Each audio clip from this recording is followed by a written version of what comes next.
Collègues, je salue tous les représentants des collectifs de défense de nos hôpitaux qui sont parmi nous aujourd'hui, venus de Clamecy, de Tonnerre, de Grès et de Saint-Claude, et je suis très heureux qu'ils soient ici parmi nous. Monsieur le directeur de l'ARS, nous ne nous connaissons pas, je vais donc commencer par me présenter. Sylvain Mathieu, je suis vice-président, l'un des vice-présidents de cette région. Je suis de Château-Chinon. Château-Chinon, je ne sais pas si vous y êtes déjà allé, c'est dans le Morvan. C'est dans la Nièvre également. Je me ferai donc le porte-parole de milliers de Nivernais, ici aujourd'hui, et de Morvan-Audio des 4 départements. Et de mes collègues en particulier, Hicham Bougila et Pascal Massico, qui s'excusent de ne pas avoir pu être présents, mais m'ont demandé donc de parler en leur nom.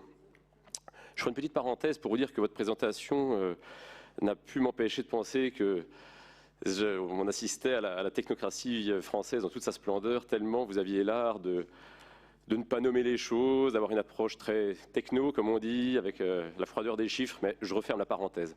Je souhaite vous parler donc de ce qui est ressenti et vécu sur ce grand territoire qui va de Cosne-sur-Loire à Autun. Pour vous dire que ce territoire, pendant longtemps, allait plutôt pas mal. C'était pendant les 30 Glorieuses. Il a connu une certaine prospérité économique, une embellie démographique. Et puis, depuis une trentaine d'années, ce territoire connaît de grandes difficultés économiques sous l'effet de la mondialisation néolibérale. Nous avons vu notre économie traditionnelle, nos industries partir une à une. Ça s'est renforcé depuis 2008. C'est une difficulté que nous devons gérer. Mais malheureusement, entre-temps, il y a une autre difficulté qui est apparue, et ça, on ne pensait pas un jour devoir la gérer. C'est la question de l'accès aux soins. En effet, pendant très longtemps, moi, à Château-Chinon, il y avait beaucoup de médecins libéraux et on ne se posait pas la question. On avait un problème de santé, on avait un système de soins à proximité. On avait besoin de spécialistes, on allait à Autun, on avait quasiment tout ce qu'il fallait. On n'était pas obligé de faire 100 km ou plus, venir à Dijon pour bénéficier. Or, ce à quoi on assiste depuis la décennie 2000 environ, c'est une dégradation lente de notre système de santé. Alors, ça a commencé par la pénurie de médecins. Ce qui est dramatique dans cette affaire de démographie médicale, c'est que c'était prévisible. On savait que la population française augmentait, on savait qu'elle vieillissait, on pouvait, c'est un métier être démographe, les démographes étaient en mesure d'étudier les cohortes de médecins et de prévoir à la fois les besoins mais aussi les médecins disponibles et d'identifier, et certains le disaient déjà il y a 15 ans, qu'on allait au-devant d'un problème, c'était évoqué par de nombreux collègues. Donc tout ça était prévisible, malheureusement, on ne l'a pas anticipé. On en connaît les causes, il y avait ce fameux numerus clausus, rappelé par ma collègue Francine Chopard, et puis la liberté d'installation. J'y reviendrai. Au passage, je parle des médecins, on peut parler des dentistes. Bien entendu, étant Château-Chinon, je ne peux pas ne pas évoquer le triste épisode de ce dentiste néerlandais, qui non seulement, en plus d'être un charcutier sur le plan technique, était un escroc vis-à-vis de la sécurité sociale. Si nous n'avions pas dû recourir pour combler ce problème de démographie médicale à ce genre de personnage, on n'aurait pas eu à souffrir de cela.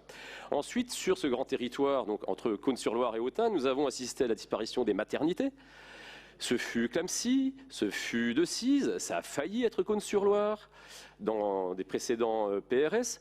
Les élus locaux se sont battus avec la population, on avait réussi à sauver Cosne-sur-Loire jusqu'à maintenant.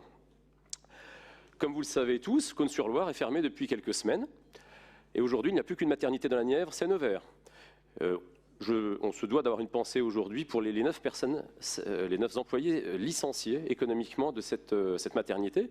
Je pense aussi aux pompiers à qui on vient de demander d'aller se former pour pouvoir prodiguer des premiers soins en cas d'accouchement quand ils doivent intervenir, parce que la fermeture de ces services de proximité retombe in fine sur nos pompiers bénévoles. Ensuite, on a vu arriver la dégradation dans les EHPAD, quasiment partout.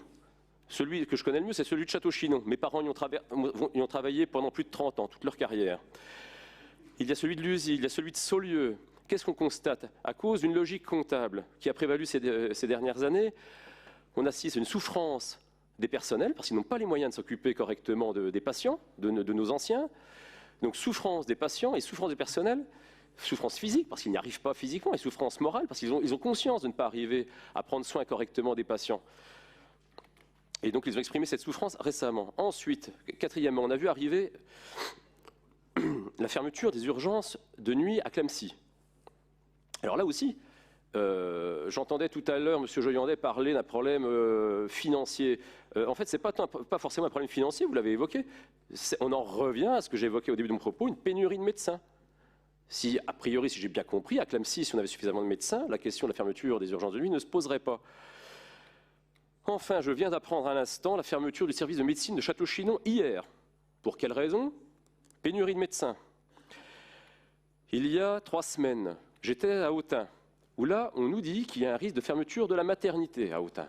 Parce que dans votre PRS, il semblerait qu'en Saône-et-Loire, entre les maternités d'Autun, du Creusot et de Paray-le-Monial, il y en a une de trop.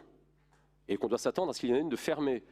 Je rappelle juste que la maternité d'Autun, après qu'on ait fermé celle de Cizé-Clamecy, j'aimerais bien qu'on reprojette la carte qui était projetée pendant votre intervention sur les temps de trajet. On verrait qu'il y a il y a déjà une espèce de gros no man's land entre la Loire et Autun. On risque de l'agrandir avec au milieu donc, une zone montagne qui s'appelle le Morvan. Et là, je remercie mon collègue Jean-Philippe Lefebvre d'avoir expliqué les dispositions de la loi de montagne, comme ça je n'aurai pas à le refaire. Mais tout comme Saint-Claude, Autun est concerné par ces dispositions de la loi montagne. Je souhaite véritablement qu'on les utilise, qu'on ne les balaye pas d'un revers de la main, car elles nous ouvrent une possibilité. Autre sujet sur la maternité d'Autun. Jusqu'à maintenant, on a refusé le statut d'hôpital isolé à Autun parce qu'il serait à moins de 45 minutes d'un hôpital de plus de 10 000, je ne sais plus, c'est 10 000, qui est au Creusot, 10 000 actes par an, qui est au Creusot. C'est très discutable. Nous avons regardé de près ces temps de trajet. Si réellement la vitesse sur les routes est abaissée à 80 km/h au 1er juillet, nous sommes à peu près sûrs, parce que nous avons regardé ça de près, que l'hôpital d'Autun sera à plus de 45 minutes de manière ferme et définitive. Aujourd'hui, nous avons déjà des éléments. Ce sont les temps de trajet relevés qui se figurent sur les relevés des ambulanciers. On est déjà à plus de 45 minutes.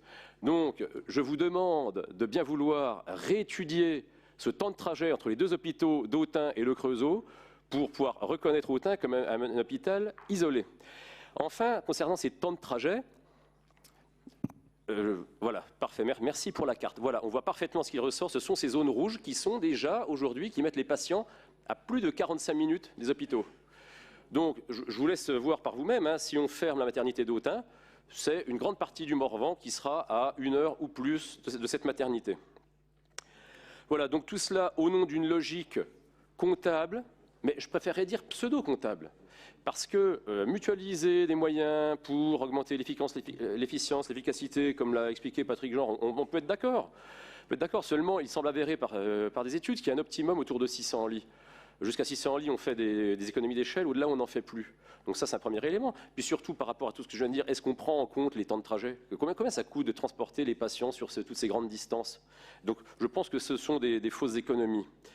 Alors en conclusion, Monsieur le Pribil, je vous dirais que dans la Nièvre, on vit en moyenne 2 ans de moins que dans le reste de la région. L'indice de pauvreté est de 3 points supérieur à la moyenne nationale. Le nombre de bénéficiaires d'allocations adultes handicapés est plus élevé qu'ailleurs. Il y a plus de cancers, plus de suicides, plus d'alcoolisme.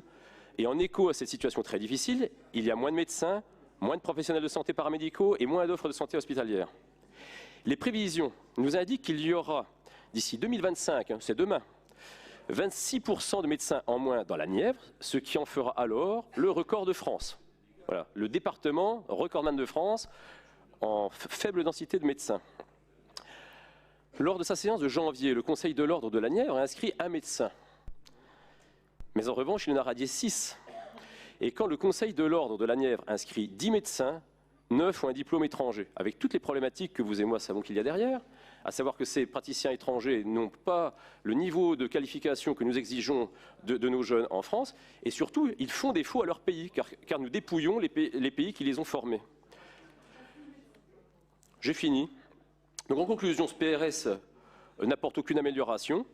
C'est la logique comptable et la résignation qui l'emportent. Aucun doute, la désertification médicale est bel et bien en marche. Vous et madame, monsieur Pribil et madame la ministre me faites un peu penser au docteur Purgon et Diafoirus dans le Malade imaginaire, à savoir que vous n'avez comme remède à nous prodiguer que la purge et la saignée.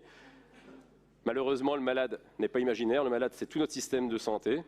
Et puis les malades ne sont pas imaginaires, les malades c'est nous, c'est nos enfants, nos parents, nos grands-parents.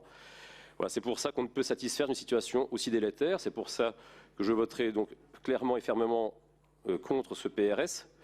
Et j'irai plus loin, chers collègues, moi je vous propose que nous fassions, comme vient de le faire le conseil départemental de Lyon il y a quelques jours, c'est que nous demandions au gouvernement et à nos parlementaires de travailler sérieusement sur 2 sujets, qui est former plus de médecins, premièrement, et puis deuxièmement, revenir sur la liberté d'installation, car tout le problème est là. Je vous remercie.